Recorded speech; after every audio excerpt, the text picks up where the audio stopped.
Welcome to the Hispanic Voice podcast. We appreciate you tuning in. On this episode, I'll be reading an article from thehispanicvoice.com.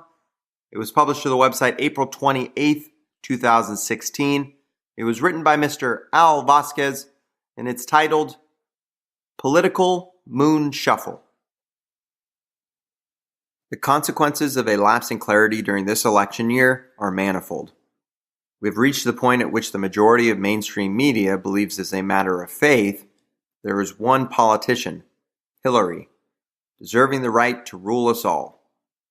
While within the opposition party, there is more interest among Republican Godfathers of who they do not want, making no bones about the fact they would rather lose to the Democrats than follow an unconventional, independent-minded, self-funded, established, successful, registered Republican billionaire. Annoyingly, this conservative party conceit has trickled its way into our consciousness. Conservatives are now split into status quo and making America great again factions.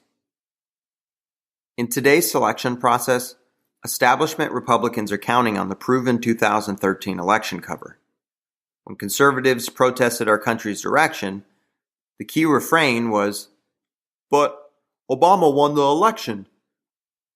We now have the Republican establishment godfathers chanting, "But the rules are the rules," while jiggering with the rules at every step to eliminate Trump as the nominee. This country may have changed significantly and demographically since its founding, but the spirit and purpose for which it was founded should have not. The federal government was designed to operate at the sufferance of a charter of limited power to be shared equally between three branches of government. That simplistic concept was thrown out the window by Obama, a fast-talking, suave politician who convinced the majority he knows better.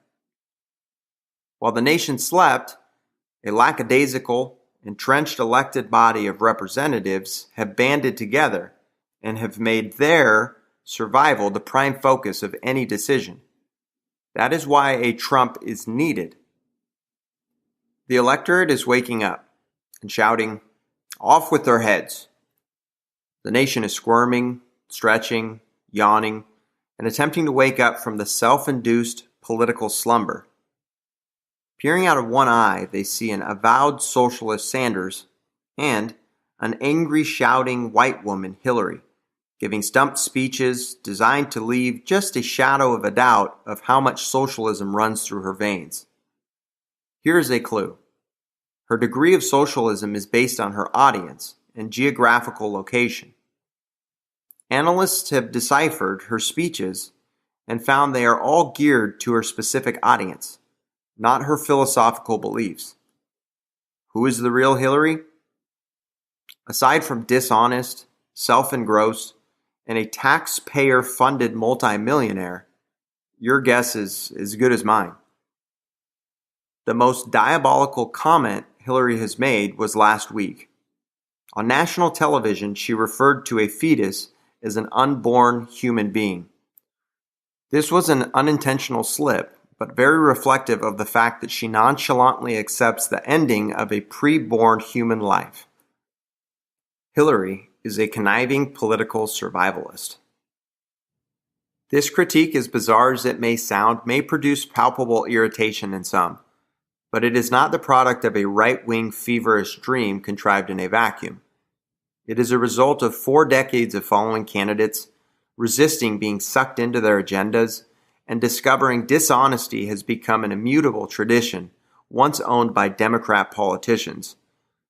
Contagion has set in, and deceit is found across the board. As a society, we have within the past 8 years allowed the office of the presidency to be the only political office that matters, the only office which rules, the only office that sets the rules. As a nation, we have abdicated our belief. We elect representatives to impose our will. We have become complacent with electing representatives who find comfort in plush chairs and superior positions in life who only want to stretch the gravy train towards retirement. The majority of our nation has no clue they receive lifelong retirement pensions after 2 terms. For Congress, that means 4 years. Why worry? Lifelong benefits do not depend on satisfying the electorate constituency. As a nation, we will come to terms this November and decide voting is more than fluff and hand-waving. It is about making America great again. Many believe we have headed off-road, into the woods, and are lost in the midst of terrorism, malfeasance, and bewildered leadership. Truth cannot be subordinated to good intentions. Conservatives have a key strength in the ability to look at any issue with a dispassionate eye and appraisal for what it is. As the conservative wing of the electorate, we need to access, appraise, and impose this on ourselves. Let us make America great again. Well, that's going to wrap up this episode of the Hispanic Voice podcast. If you'd like to dive into more articles, feel free to visit our website at thehispanicvoice.com. And until next time, as always, take care.